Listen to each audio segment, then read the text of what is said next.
أب أفريقاويت سمين كوريا انتهي كايدالو بيرقالن فسا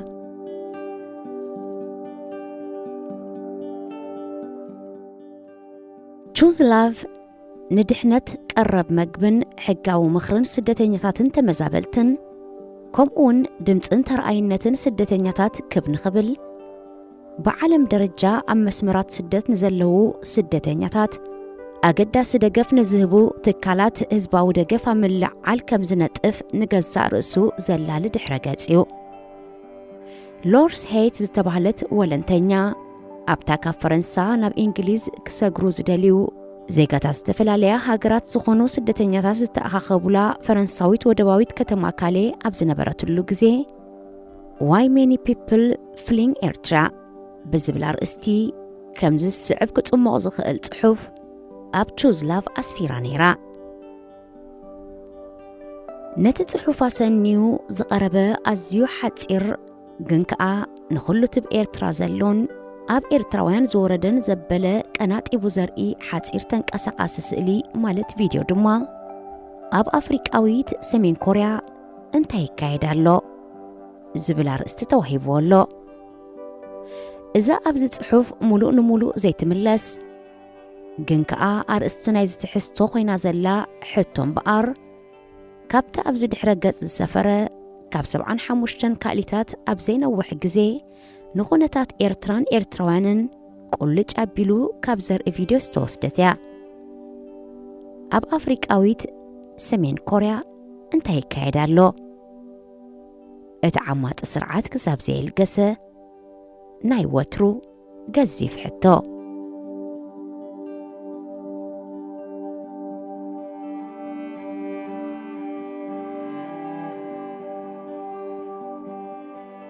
أبكالي فرنسا أبزركب متأبي خفلي مسلسته من السيات كوفيل اللخو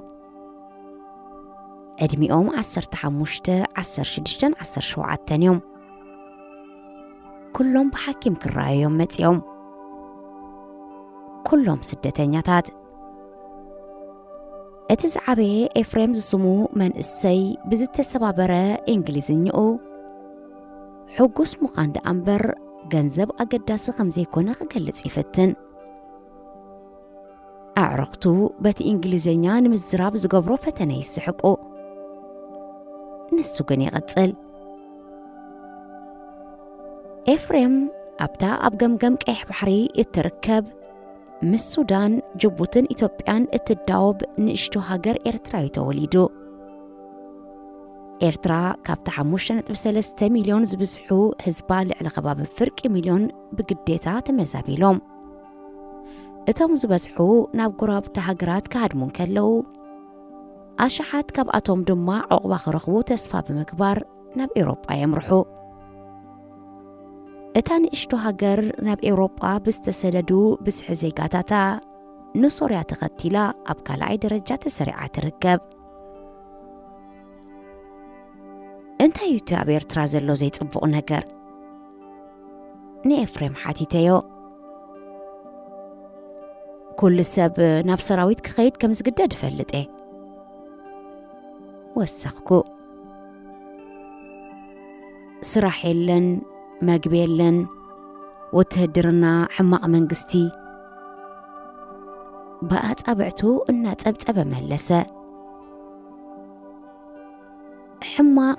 زبل مقلتي زي لكع مقلتك خوني خاليو إيرترا نسلست 10 عمتات زنحة فتس الكو منقستي وزلوا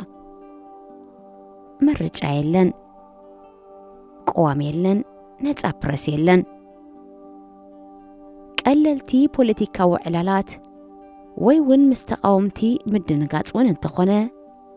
فلوطنا زي كونا نوحات قزي ما أسرتي مغنات كخوني خاليو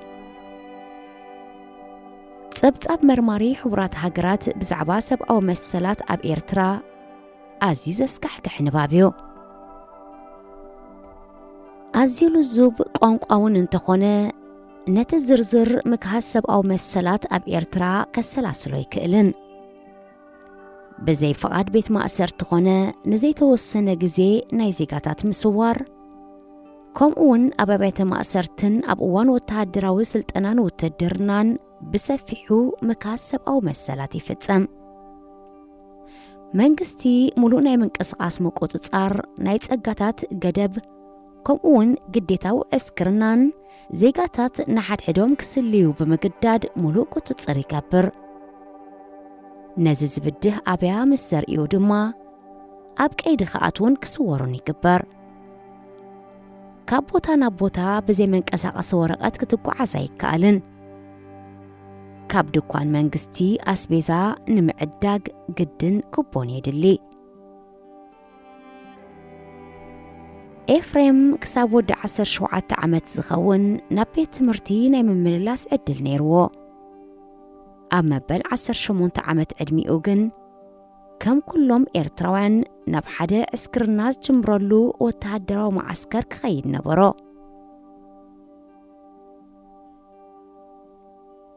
ስለዚ ኻወፂካ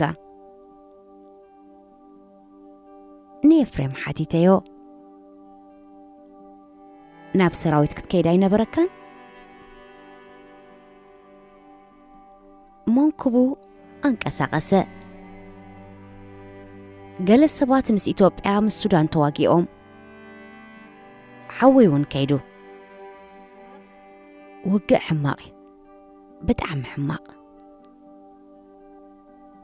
ኣነ ኸኣ ናብ ዓዲ እንግሊዝ ምኻድ ይሓይሽ ኢለ ገና በቲ ዝተሰባበረ እንግሊዝኛው ይቐጽል ኣብቲ ኣብ ሞንጎ ኤርትራን ኢትዮጵያን ንዓሰርተታት ዓመታት ነጊሱ ዝነበረ ኣይ ኩናት ኣይ ሰላም ኩነታት ኣብቂዑ ተባሂሉ ሰላም ኮይኑ ዝተባህለሉ ግዜ ምስ ኤፍሬም ተዛሪበ ይኹን ግን ካልኦት ኤርትራውያን ስደተኛታት እቲ ሰላም ገና ክድንጎም ምዃኑ ወይ ድማ ኣብ ቀረባ እዋን ምስ ካልኦት ጉራብቲ ሃገራት ካልእ ግርጭት ክፍጠር ከም ዝኽእል ከም ዝጥርጥሩ ነጊሮሙኒ በዚ ኸኣ ኣብ ቀረባ መጻኢ ነብሶም ኣብ ሃገሮም ክርእይዋ ከም ዝሽገሩ ይገልጹ ዝምለሱ ስደተኛታት ድማ ማእሰርትን ስቓይን ይጽበዮም እቲ መንግስቲ ድማ ንዲሞክራሲ ወይ ንለውጢ ከምኡውን ነቲ ግዱድ ዕስክርና ኣብ ግምት ዘእቱ ምልክት ኣይርአን ንኤፍሬም ዝኸውን ናይ መጸናንዒ ቃላት የብለይን ካሌ ብሓቂ ኣዝዩ ሕማቕ ቦታ እዩ ሎሚ ኣብ ክሊኒክ ኢና ዘለና እቶም መንእስያት ነቲ ትማሊ ዝተለኸይዎ መድሃኒት ፀረ ተመሓላላፊ ሕማም ቆርበት ክሕፀብዎ እዮም መፂኦም ስለዚ ነብሶም ክሕፀቡ ኣለዎም እቲ ሕክምና ንሓፂር ግዜ ዕረፍቲ ክህቦም ይኽእል እዩ ይኹን ግን ኣብ ቀረባ መዓልታት ደጊሞም ናብቲ ክሊኒክ ምለሱ እዮም ኣብ ግዳም ኣብ ዳሳት እዮም ዝነብሩ እቲ ዛሕሊ ድማ ኣብቲ ዝተበከለ መጽለሊኦም ብሓባር ክቕመጡ የገድዶም እቲ ኸምወልንተኛታት ዘገልግለሉ ትካል እኹል ወፈያታት ኣብ ዝረኽበሉ ግዜ ንጹህ ቴንዳታት ኮቦርታን ናይ ጉዕዞ መደቀሲ ቦርሳ ማለት ስሊፒንግ ባግ ይዕድል እዩ ይኹን እምበር ምስቲ ምስ ኩነታት ናይ ተተላጋቢ ሕማም ቆርበት ዝኸይድ ዓቕሚ የብሉን ነቲ ብፖሊስ ግፋ ኣብ ዝካየደሉ እዋን ዝውሰድ ቴንዳታትን ኮቦርታን እኳ ክንትክኦ ዳርጋ ይንኽእልን ኢና ክዳውንቲ እቶም ስደተኛታት እውን ብተመሳሳሊ በዚ ሕማም ዝተለኽፈዩ እታ ነርስ ብርእሳ ናብቲ መሕፀቢ ሰብነት ክሳብ ተመልክተሉ ምስ ኤፍሬም ኮፍ ኢለ ነይረ ብስቕታ ግፍሕ ዝበለ ክዳንን ሸበጥን ገይሩ ምስ ጥሉል ፀጉሪ ርእሱ ተመልሰ ፕላስቲክ ቦርሳ ዘርጊሑ ዶክተር ሓድሽ ካምቻ ሓድሽ ስረ ሓድሽ ካልሲላ እዚ ልክዕ ኣይኮነን በለ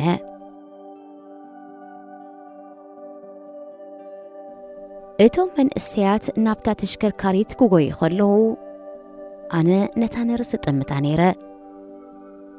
ትካለይ ንነፍሲ ወከፍ ሕማም ቆርበት ዘለዎ ስደተኛ ጽሩይ ክዳን ንምቕራብ ዘኽእል ጸጋታት ከም ዘይብሉ ኣጸቢቓ ትፈልጥ እያ። ሎሚ ግን ናብቲ ዝተወፈየ ነገራት እንዕቅበሉ ኸይደ ንኤፍሬም ዝኸውን ኣልባሳት ክመርጽ እየ።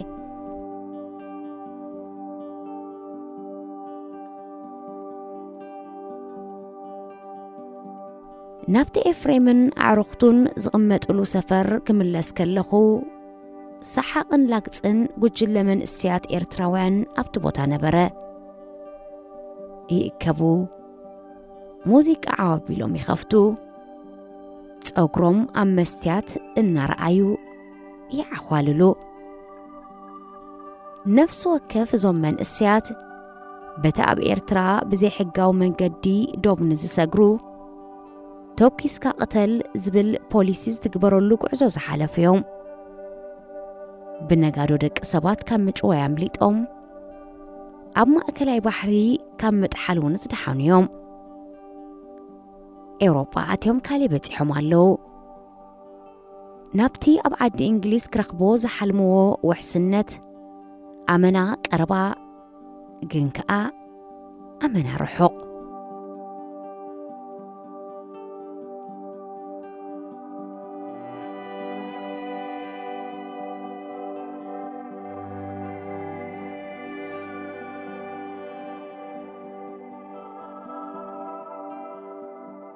መብዛሕትኦም ተመዛበልትን ሓተቲ ዕቑባን ኣብ ጉራብቲ ሃገራትዮም ከም ስደተኛታት ኮይኖም ዝጸንሑ ውሑድ ሚእታዊት ጥራዮም ናብተን ውሑሳትን ዝሃብተማን ሃገራት ዓለምና ንምብጻሕ ኣዝዮም ፈተንቲ ተጻብኦታት ኣብ ዶባት ሰጊሮም ነዊሕን ሓደገኛን ጉዕዞ ክቕጽሉ ዝውስኑ እዞም ኤርትራውያን መንእሰያት ገለ ካብኣቶም እዮም።